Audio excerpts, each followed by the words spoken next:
It started in Harlem. I was in Harlem. I'm not gonna say where we're at, you know what I'm saying? Cause I don't want to look like I'm snitching or nothing, but I want. A few moments later. Listen, I snitched, I ratted. So I was driving around the other day and I had my music on shuffle, and as I was listening to the songs on my playlist, one song came up from an artist that I completely forgot about. The artist in question was Tekashi 6ix9ine. I just recently talked about him during my video about the Island Boys, and after hearing this song pop up randomly on my phone, I had to ask you, the community, if you wanted a video about 6ix9ine. And 43% of you wanted that video, which was awesome because I really wanted to make a deep dive video into what happened to Tekashi 6ix9ine over the years and after he was released from prison. What's up YouTube, and welcome back to another video. Today we take a look at Tekashi 6ix9ine, his come up in the music industry, and what he's doing now after prison. But before we get into the video, I have to give a huge thank you to the sponsor of today's video, Raid Shadow Legends. Have you ever thought about how fun it would be to have a AAA game just in your pocket, ready to play 24/7?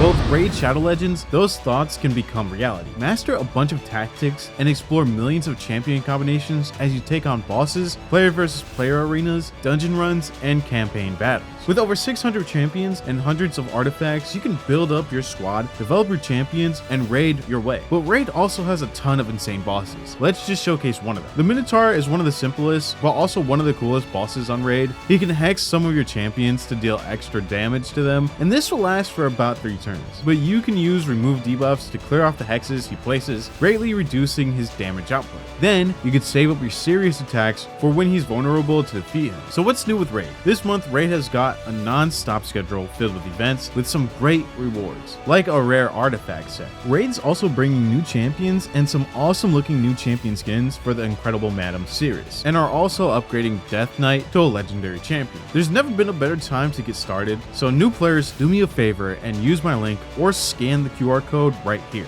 and get a free starter pack worth $30, a free champion Tyrell, and also this cool in-game loot. You will find these rewards here in your inbox for the next 30 days only.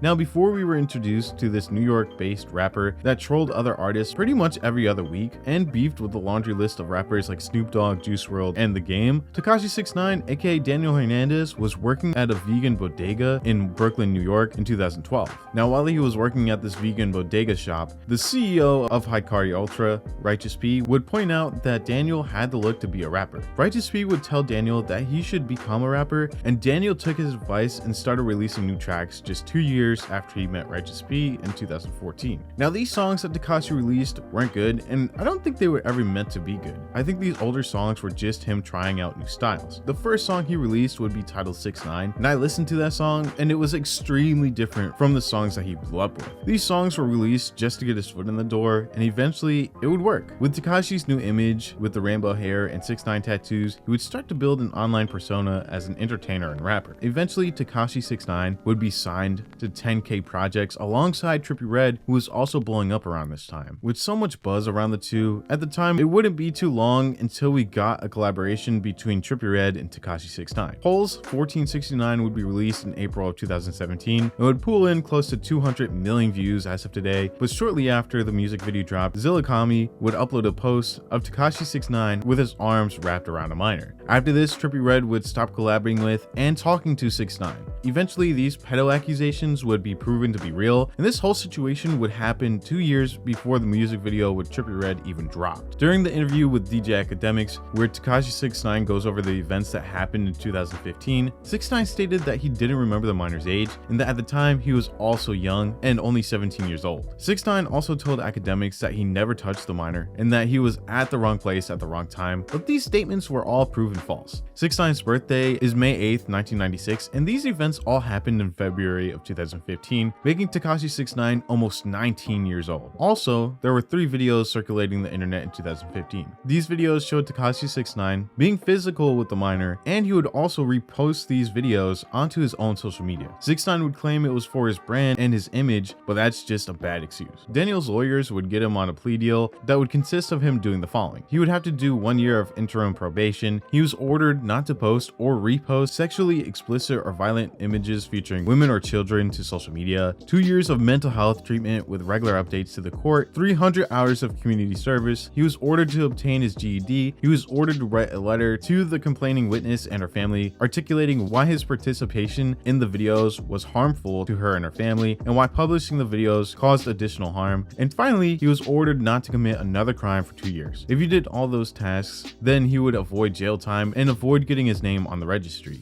After 6ix9ine's past would come out to the public, his beef with Trippie Redd would only get worse. With the two continuing to go back and forth on social media, Trippie Redd would eventually be jumped at his hotel in New York. After this, Trippie Redd would jump on Instagram Live and tell the world that Tekashi 6ix9ine was banned from LA. A couple months later, 6ix9ine would get jumped in LA after beefing with Trippie Redd on Instagram Live. In October of 2017, Tekashi would release his music video for his song Gummo that was released in September. This music video would explode in video views and gain over 400 million views as of today. This song ended up being more controversial than anyone ever thought. The beat was produced by Pierre Bourne, who originally made the beat for Trippie Redd, but Trippie Redd would give the beat to 6ix9ine, and then 6ix9ine would make a diss track aimed at Trippie Redd with Pierre's beats. Gummo would become certified platinum in March of 2018, and this is when we would see the rise of Tekashi 6ix9ine. Shortly after 6ix9ine released Gummo, he would release another song called Kuda, and this would start to solidify 6ix9ine as one of the top New York rappers. As 2018 rolled in, it was made apparent that 2018 would be Tekashi 6ix9ine's year. 6ix9ine would release a song called Kiki featuring Fetty Wap and A Boogie in January of 2018, and shortly after would release his mixtape called Day 69. The mixtape would debut at number 4 on the Billboard 200. Tekashi 6ix9ine had almost every single song that was released charting on the Billboard Hot 100 that year, but would once again find himself in drama involving Casanova that ended with 6ix9ine being banned from the Barclays Center.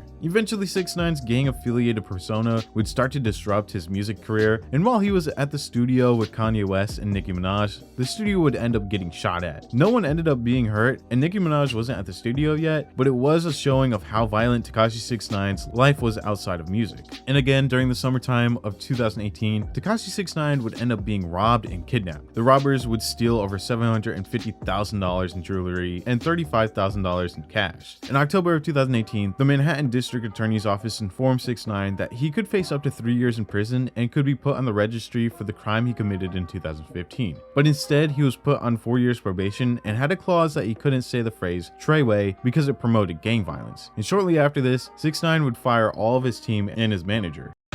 What's up, everybody? So I'm letting everybody know that I canceled my whole tour. The American dates is not happening. It's not going down. Austin, Texas, I think I was supposed to be there today. I'm not going to there. I spoke to the promoters, Jose Avila, with Avila Music. We are going to be in business. I am coming back to Austin, Texas. I fired everybody in my team. I got no manager, I got no booking agent, no PR, no public. I don't got nobody on my team. It's just me. I want everybody to know if you booking shows, do not book shows unless I say this show is gonna be booked with this person. They will steal your money. They're not me. I'm not signing no fucking contracts. That don't got nothing to do with me. Whoever is booking shows for Tekashi 6ix9ine is stealing your fucking money.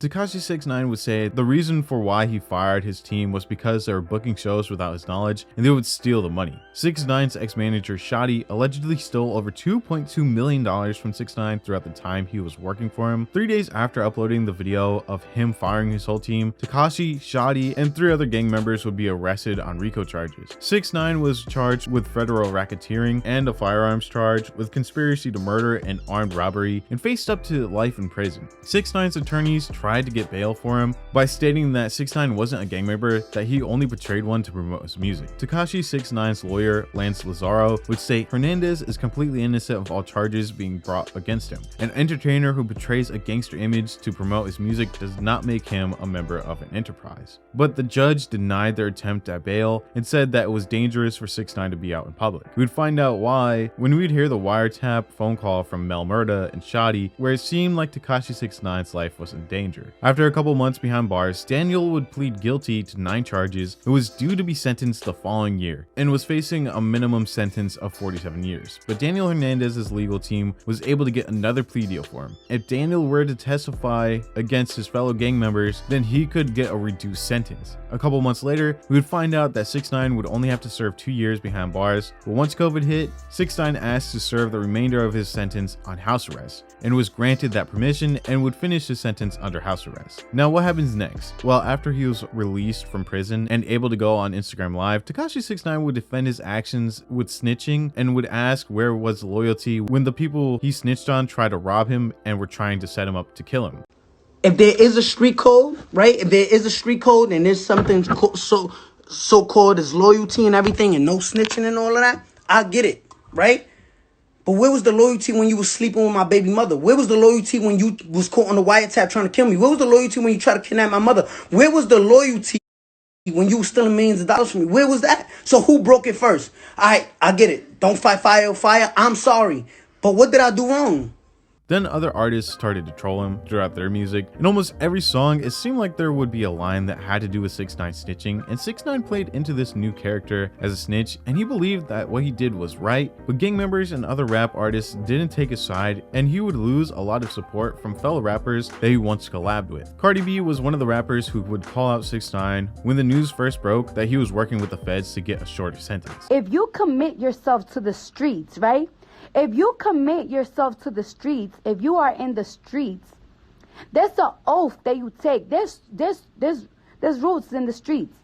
You're not gonna be selling drugs. You're not gonna be committing crimes, and the crimes that you commit are street crimes. And then when you get locked up, you're going to snitch. It doesn't work like that. Like you have it's like you have an option in life to be good or bad. You have an option in life. You have an option. You don't have to be in the streets. You don't have to gang bang. You don't gotta be gang related. Being gang related is never forced. You choose to be in a gang. Now during his house arrest, 6ix9ine released 3 songs, Gooba, Trolls, and Yaya. Gooba would be released in May of 2020, and after this song was released, Tekashi 6ix9ine would start to beef with Ariana Grande and Justin Bieber, stating that they are buying their streams to get higher on the Billboard Hot 100. Here's a video of 6ix9ine explaining the whole situation. Quick, because I'll be real disappointed if Billboard gets paid for #1s, somehow manipulate the charts. I want the whole world to see this, because what I'm about to show you is a forecast, right, of what every label in the world gets. Atlantic, Interscope, Republic, Columbia, Sony, Universal Music. Every label gets this, right? This forecast, what's today, Friday? So it was sent yesterday. This is the forecast from yesterday, right? #1, Doja Cat, Say So. #2, 6ix9ine, Gooba. #3, The Weeknd, Blinding Lights. 4, Megan Thee Stallion. #5, Ariana Grande was Stuck With You. Last night, which is completely illegal, last night, last second, like last hour, Stuck With You by Ariana Grande submits 60,000 units out of nowhere, completely out of nowhere. This is the forecast they sent every label. It puts Ariana Grande with Stuck With You at 43.7, which jumps 12 points. They went from being 5th place to 1st place out of nowhere, right? It puts Gooba 40 points. So Gooba never jumps to #1, but Ariana jumps from #5 to #1. And then they post for a very limited time. So Billboard, I'll be real disappointed, because this is for every rapper, artist in the world, every genre. If you manipulate the charts, right, and you create bundles. Let's go to Gooba, right? Let's go to Gooba real quick. Gooba streamed over 200 million streams, more than Stuck With You, Doja Cat, more than every artist that released a song this week, double the times. It's a landslide, right? Then Trolls would peak at the top of the Billboard 100s, but would fall way down in the second week. 6ix9ine would release one last song before his album Tattletales dropped, and that song was called Punani, but that song didn't even chart. 6ix9ine would end up jumping on Logan Paul's podcast Impulsive and talk about why his album flopped and why he felt like Apple Music and Spotify were both shadow banning him. Here's what he had to say. I'm trying to just understand this industry. You know what I'm saying? You figure anything out? Because this last weekend you dropped your album. Yeah. You've been crazy with that? Yeah, exactly. Fucking Tattletales came out Friday. And just trying to beat the industry once again. Yeah, no, I saw you're a little frustrated. Yeah, frustrated. So what's happening? You're basically like shadow banned and Nah, all right. So basically, if you open up your phone and go into like Apple Music, right? I'm gonna do it right now. Do it right now, so we could get it from 2 angles, right? All right. If you open up Apple Music right now, you go to top browse. What's the first thing you see? I'm gonna tell you right Big now. Sean. Hold up. So that's Big Sean. Me and Big Sean, no problem with Big Sean. Big Sean just drops an album same day as me. You know what I'm saying? Big Sean. The very next thing you see. Ozuna, Right, you see that? Hardy, no 6ix9ine on here. So you just go to the biggest things and you don't see no 6ix9ine. You go to new music, right? You're supposed to see at least the album, at least give us that small thing. You don't see no 6ix9ine. Same with Spotify, you know what I'm saying? You don't see us on the major editorials, major DSPs. You don't see us there. But his album just wasn't that good, with people like Anthony Fantano rating it a 3 out of 10. Eventually 6ix9ine would ignite beef with King Von and Lil Durk in his song Genie. Genie happens to be the last song released by 6ix9ine almost 5 months ago, and in 5 months the music video has only racked up 27 million views, which is one of the worst performing videos or music videos on his YouTube channel. Eventually Tekashi 6ix9ine would be featured in a Steve Will Do It video where he meets up with a Lil Durk lookalike who goes by Perkio. During this video he puts a King Von jacket on him, and Perkio looks honestly terrified. Eventually Steve Will Do It would call out 6ix9ine for using him and making him look bad. Filming or doing anything with 6ix9ine anymore. If someone does something to me where they like use my name, and then the consequences I got is I'm getting death threats and I'm looking like this bad guy when I had no ill intention, I would cut them off. I'm just not doing shit with them anymore, because that wasn't cool. Well, boys, it looks like I was right all along. I made a video about 6ix9ine putting a jacket on the fake Lil Durk, and clearly the kid was terrified in the video, and I defended Steve Will Do It by saying I don't think Steve would have ever contributed to something like this. And I was right. Steve had no idea this was going to happen. 6ix9ine, his friend for the past year, completely used Steve in every way, shape, or form. Apparently, 6ix9ine called Steve and said, yo, I have a viral video idea where we have a fake Lil Durk and we squash the beef on camera as a skit. 6ix9ine, he called me. He said he has a fake Lil Durk viral video idea, title and thumbnail. So my response is, what is that? What can we do? And then it was like, or not, beef in the squash with Lil Durk. I was told nothing else, right? Steve's like, okay, yeah, sure, let's do it. Like, I just want that title and thumbnail. Let's do it. That seems like a good little skit because he's well aware that they have beef. 6ix9ine called him with this idea to squash beef as title and thumbnail. Steve did not know that there was a jacket. He didn't know that there was going to be any disrespectful shit, which I said in my last video, and everyone was like, nah, you're capping, bro. Steve knew. He knew. No, he did not know. Steve is worth over $10 million. Why does he give a fuck about setting up a fake Lil Durk? Steve went on Brandon Marshall's podcast, I Am Athlete, or it's a show or something. And you can tell Brandon Marshall's just out for fucking blood, like trying to make Steve look as bad as possible. He's like shaking his head, squinting at him and shit. And they can't accept the fact that Steve doesn't really know much about anything. I don't know much about this, but yeah, I knew it was King Von. But wait, you knew they had beef with King Von, right?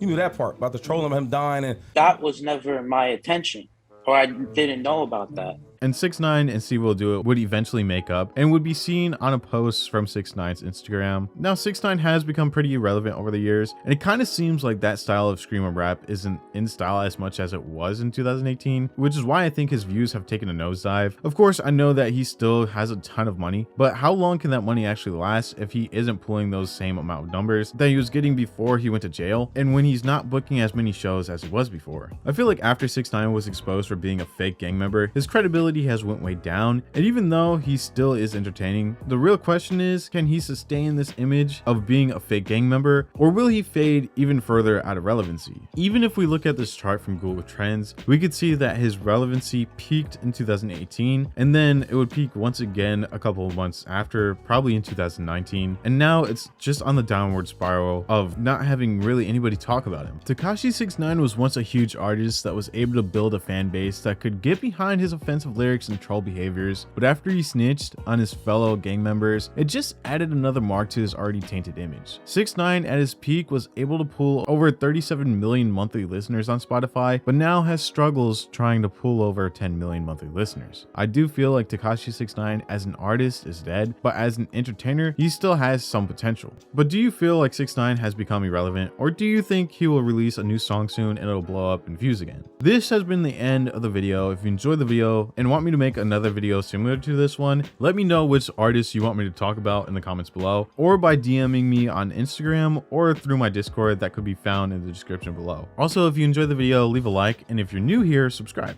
Thank you all so much for watching, and I'll see you in the next video.